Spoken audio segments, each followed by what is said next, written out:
Thinking about building and launching your own real estate mobile app and don't know where to start? Don't worry, at Bravo Studio, we got you covered.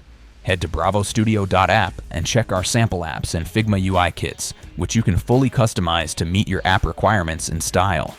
You can also explore the fantastic Figma Community, where you will find beautiful and pixel-perfect Figma designs completely free, which you can duplicate and customize as well, just like this one.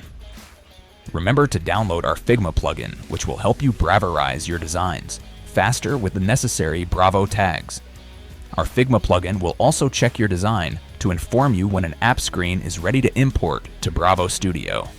Choose how you want to authenticate your users by selecting from Firebase, Custom Login, or OAuth 2.0.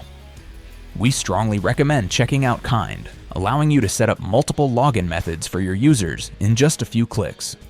Connect your app to your preferred backend or database, just like we have done for our app using Xano, where we have stored all our property listings for our app. Easily create all your API endpoints and connect them to your app in Bravo Studio. With our recently launched Web Components features, you can create your own components using your preferred AI platform like Cursor AI or Claude. For our real estate app, we built a custom mortgage calculator which we have added to our app so that our users can quickly assess whether they can afford to buy any of our listings right on the property listing page. Once you have fully customized your app, you can start testing your app with real users using Bravo Vision. Are you ready to publish your app? Enjoy building with Bravo Studio.